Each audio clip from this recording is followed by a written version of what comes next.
চোখে হাজার স্বপ্ন নিয়ে দিন কাটত ঋদ্ধির। ছোট থেকে বড় হয়ে ওঠার সময়টা খুব একটা ভালো ছিল এমন বলা চলে না, আর পাঁচজনের মতো স্বাভাবিকও ছিল না। চড়াই উতরাই জীবনে লেগেই থাকতো। তার মধ্যে নিজের স্বপ্ন দেখতে ভুলে যায়নি ঋদ্ধি। একের পর এক বাধা অতিক্রম করেছে নিজের পরিশ্রম এবং সময় দিয়ে।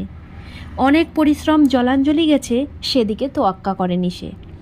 কারণ সে জানতো ভালো কিছু আনতে গেলে ছোটোখাটো অনেক কিছুই বিসর্জন যাবে।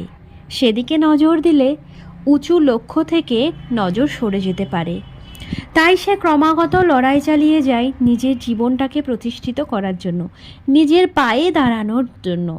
সে প্রতিনিয়ত কখনো দৌড়ায় বা কখনো হাঁটে, কিন্তু হাল ছাড়ে না।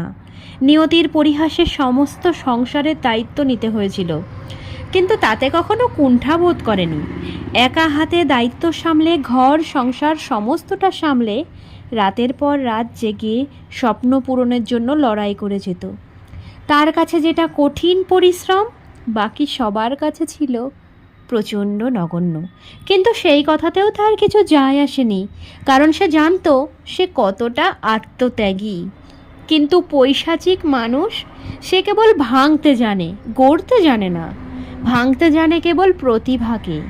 ঋদ্ধির প্রতিভা সকলের সচক্ষে প্রমাণিত হতো। ভারী বুদ্ধিদীপ্তিও ছিল, তাই প্রত্যেকের ঈর্ষার কারণ হয়ে দাঁড়ায়। একজন প্রকৃত বুদ্ধিমত্তা মানুষ যদি গর্জে ওঠে, তাহলে অনেকেরই স্বার্থে আঘাত লাগে, এ কথা কে না জানে। তাই তার মাথা ছাটার জন্য সর্বদা রেডি কিছু স্বার্থান্বেষী মানুষ। তবে তার বুদ্ধিমত্তা নিয়ে বাহবা দেওয়ার মতো মানুষ ছিল, যাদের ভরসায় সে এগিয়ে যেতে পারত, কিন্তু সংখ্যায় সেটা বড্ড কম। অবশেষে ভগ্নপ্রায় অবস্থায় এসে দাঁড়ালো ঋদ্ধির প্রতিভা। ওই স্বার্থান্বেষী মানুষেরা তাকে দমিয়ে রাখার জন্য প্রাণপণ চেষ্টা করলো, কিন্তু যখন তাতেও কিছু হলো না, তখন তার পরিবারকে নানাভাবে আঘাত হানতে থাকলো। ঋদ্ধি নিরুপায়, কারণ নিজের ওপর আসা প্রত্যেকটা আঘাত সহ্য করা গেলেও পরিবারের ওপর আসা আঘাত কিছুতেই মেনে নেওয়া যায় না।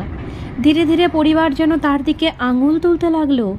দম বন্ধ করা অস্বস্তিকর পরিবেশ তাকে ঘিরে ধরল।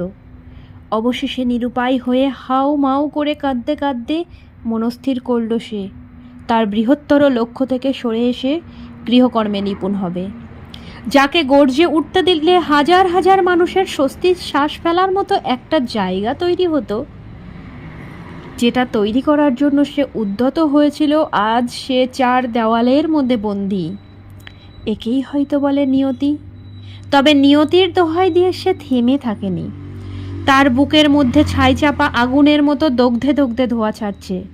শুধু সুযোগের অপেক্ষা। একটা সুযোগ পেলেই সে দাও দাও করে জ্বলে উঠবে। কিন্তু কিভাবে উপায় বেরোবে ঋদ্ধির?